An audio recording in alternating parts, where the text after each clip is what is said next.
진정한 인욕은 그렇게 내가 참고 참았어도 화가 나지 않는 인욕. 그 인욕을 할 수 있는 마음 경계를 만들어야 돼요. 근데 이 소원이 나쁜 건 아니에요. 기복 불교라고 욕할 게 아니거든요.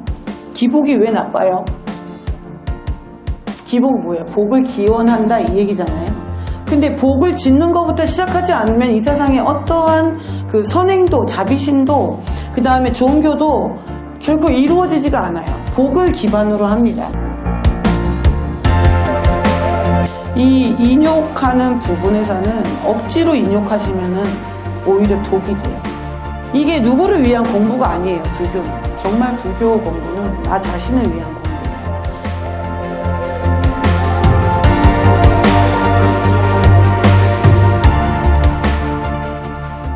어저께까지 지게까지 말씀드렸잖아요. 기억하세요? 지게까지? 예. 오늘은 이제 보시지게 인욕에 대한 부분이에요.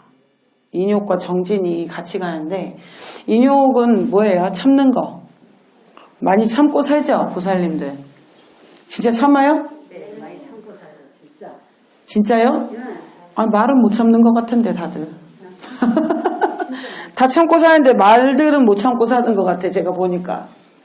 근데 그 참고 사는 거에 대한, 특히나 인욕수행 같은 경우는요, 제가 가장 감명 깊게 생각하는 인욕수행은 금강경에 나오는 가리왕 시절에 석가모니가 보살일적에, 석가모니를 이루기 전에 보살일적에 그 자기의 신체를 잘라서 막 신체를 이렇게 막 잘라내는 그런 보시를 해요. 잘라내는 그런 죽임을 당하는데, 그럴 때도 단 한 번도 화가 나거나 슬프거나 막 분노가 일어나지 않았다고 하는데, 그 정도의 마음이려면, 그 정도의 인욕을 할 수 있는 마음이려면 진짜 수행을 아주 많이 해야 돼요. 이게 단계별로 가거든요. 물론 동시다발적으로도 되지만, 육바라밀이 동시다발적으로도 수행이 되고 복을 짓고, 이게 동시다발적으로도 되지만 단계적이에요. 보시를 해서 복을 짓고, 복을 짓다 보니까 개를 지을 수 있는 그릇이 만들어지고, 그 개를 지키다 보니까 또 수행이라는 인욕과 어떤 정진에 의한 수행으로 인한 물이 고이고, 그 물이 고였을 때 거기에 나중에 결국에는 선정에 들고 지혜의 달이 뜬다, 뭐 이렇게 보는 거거든요.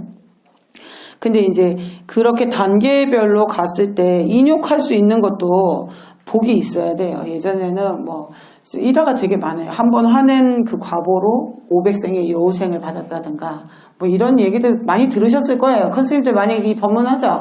뭐 인과가 없다, 뭐 무다, 뭐 이러면서 얘기들 많이 하시는데, 실은 이제 과학적으로 우리는 과학을 좋아하니까, 증명된 거를 좀 좋아하니까 얘기하다 보면, 화를 내면 일단 피가 탁해집니다.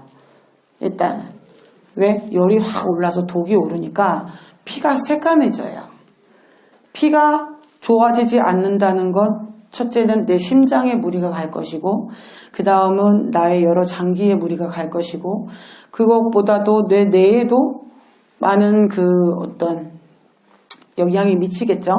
그런데 우리 보살님들이 주로 화병들이 많으신데, 그 화가 왜 그러냐면 참고 살아서 그렇다고 그래요. 근데 그거는 진정한 인욕은 아니에요. 진정한 인욕은 그렇게 내가 참고 참았어도 화가 나지 않는 인욕.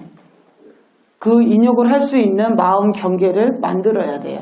그게 인욕이지, 내가 뭐 참고 살았다, 참고 살아서 한이 많다, 막 이거는 인욕의 그 과보라고 볼 수가 없습니다. 내가 인욕이라는 수행, 또 인욕으로 인해서 정진해 나가는 수행을 해야만 마음이 강건해져서, 제가 맨날 사대가 강건하고 육군이 청정하라, 뭐 이런 거 법문 맨날 추구하잖아요. 사대 강건, 육군 청정, 신심 경고, 불법문증, 영불태전 이렇게 얘기하잖아요. 사대가 강건, 지수 화풍으로 이루어진 이 몸이 강건하고, 그죠? 육군이 청정, 안, 이, 비, 설신의, 그러니까 눈, 코, 입, 귀, 그 다음에 말하는 부분, 몸, 나의 뜻까지도 청정하고, 그죠? 그 다음 신심경고, 믿는 마음이 견고하고 단단해서 불법 문중, 이 부처님 문중에서 영불태전 물러나지 않겠습니다 라고 항상 처음에 축원을 해요. 우리 보살님들 다 뭉뚱그려서 그게 되게 중요하거든요. 의지를 세우는 것. 근데 그렇게 의지를 세웠을 적에 의지를 세워서 내가 영원히 이 사대가 강건하고 육군이 청정하고 마음을 굳건히 믿는 마음을 굳건히 해서 부처님 법 믿는 마음을 굳건히 해서 부처님 법에서 물러나지 않겠습니다. 그러므로 나는 이렇게 수행하겠습니다. 그런데 우리는 그 전에 뭘 합니까? 소원을 빌잖아요. 근데 이 소원이 나쁜 건 아니에요. 기복 불교라고 욕할 게 아니거든요. 기복이 왜 나빠요? 기복은 뭐예요? 복을 기원한다 이 얘기잖아요. 근데 복을 짓는 것부터 시작하지 않으면 이 세상에 어떠한 그 선행도, 자비심도, 그 다음에 종교도 결코 이루어지지가 않아요. 복을 기반으로 합니다. 기복을 원하기 때문에. 그래서 제가 이제 얼마 전에 이런 일화 중에 하나는 티벳의 어떠한 그 옛날 림포체 그 스님이 한 얘기가 생각이 나는데 그 림포체가 막 수행력이 높아갖고 거기는 환생자를 되게 높게 쳐요. 티벳은 뭐 환생했다 막 이러면 막 큰 어른이다. 전생에 뭐 어떤 스승이셨다 막 이런 계맥이 막 쭉쭉쭉쭉 내려와요. 제자도 그냥 함부로 안 받아요. 막 10만 배 이상 해야지 받아주고 또 2년이 돼서 서로 선몽을 해야 제자가 될 수 있어요. 근데 아무튼 수행을 열심히 한 림포체가 한 분 계셨는데 그 림포체가 어느 날 몸이 많이 아팠단 말이에요. 그래갖고 복이 많다고 나는 복이 많다. 이 전생에 나는 복을 많이 지었기 때문에 이렇게 수행자로 날 수 있었고 난 복이 굉장히 많고 인욕도 잘하고 난 정진도 잘해왔다. 막 이런 얘기를 하셨는데 어느 날 너무 아픈 거예요. 이 어른이 이 스님께서 너무 아프니까 제자들이 이제 여쭤봐요. 스님은 복도 많고 한데 왜 아프냐고. 복도 많고 뭐 그렇게 열심히 수행을 잘해서 복을 많이 지었고 막 평상시에 그렇게 법문하시고 이러더니 도대체 왜 아프냐 이렇게 얘기를 하니까 그 림포체가 이렇게 얘기를 해요. 모르는 소리 말아라. 내가 그나마 전생에 복을 짓고 지금 이 생에서도 수행을 했기 때문에 이렇게 아픈 걸로 무마가 되는 거지. 내가 받아야 될 고통은 실은 저 지옥 악이불 속에서 받아야 되는 고통보다도 더한 고통을 받을 운이다 나는. 근데 내가 전생에 복 지은 그 인연 때문에 지금 그냥 이 몸이 조금 아픈 걸로 갚아지고 있는 거다. 나의 인과가 이루어지고 있는 거다. 이렇게 말씀을 하세요. 그리고 또 인과를 얘기하다 보면은 화냈을 때의 인과 뭐 아까 뭐 500생의 여우생을 받았지만 나중에 도인 한 명이 나타나서 구제해 주잖아요.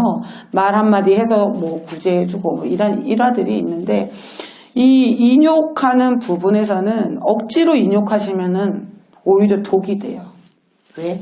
아까 얘기했듯이 화병들이 조금씩 있으니까 그렇게 인욕하는 게 아니고 이치적으로 그리고 지금 이 한번 그 참음으로 인해서 참지만 그거를 마음에 되새겨서는 안 된다는 얘기를 해드리고 싶어서 그래요. 되새기는 분이 있어요. 어떻게 되새기냐면 두고 보자.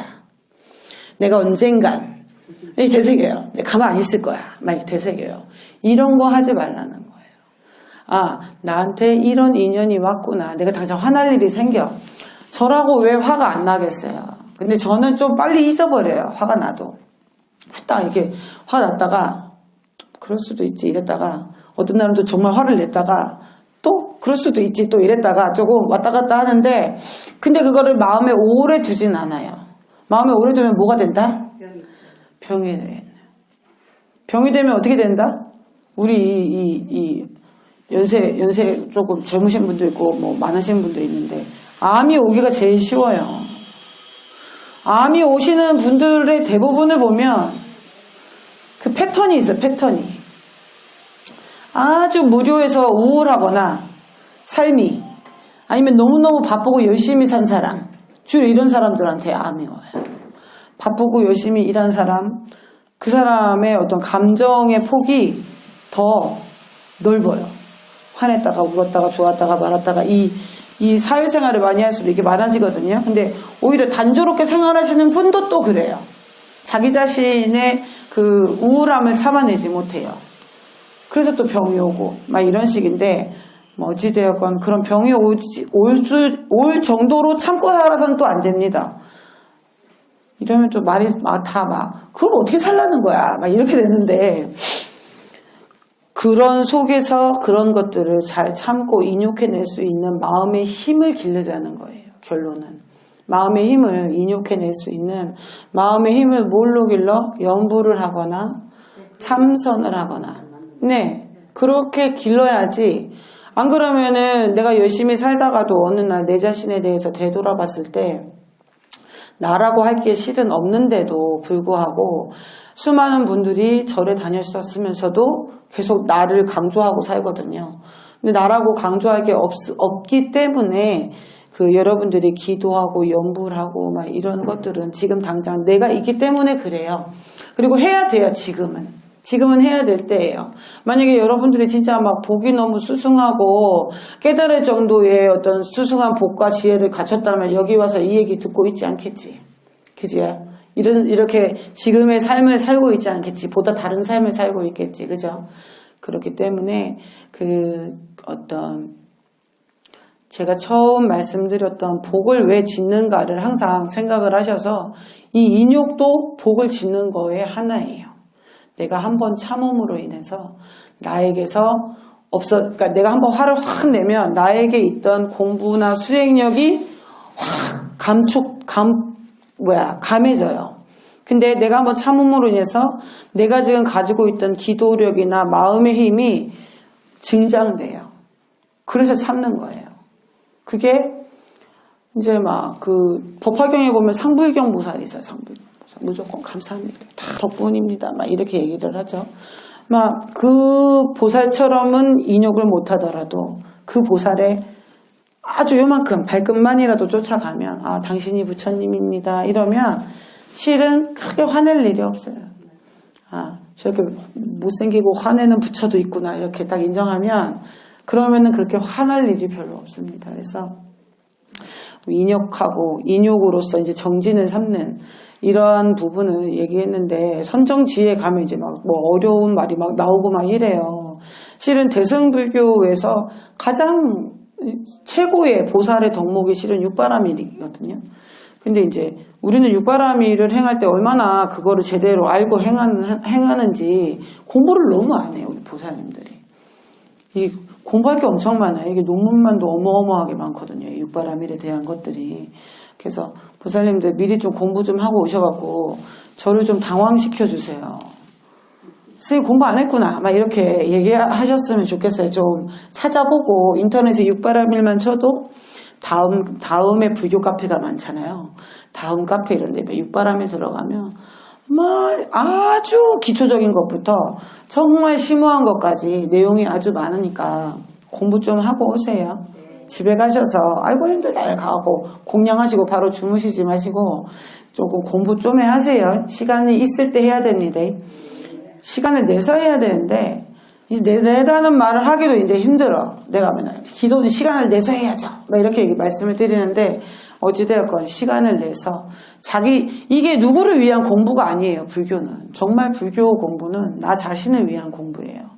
내가 나이 들어서 치매 안 걸릴 그 보험을 든다고 생각하고 공부하세요.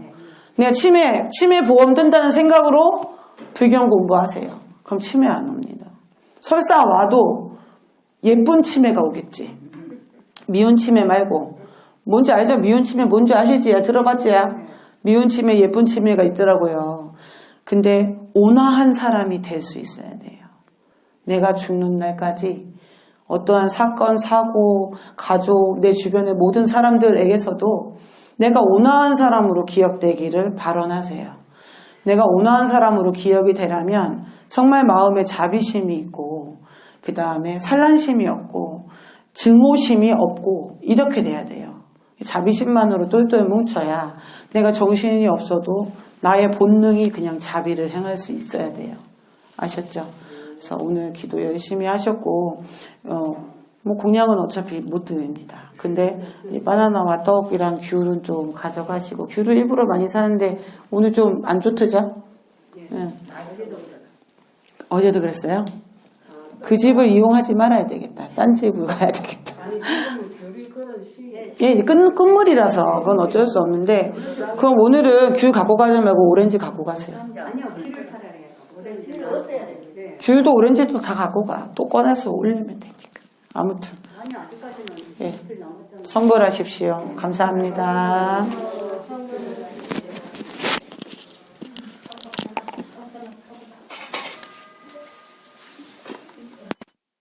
결론이 어떻게 났어?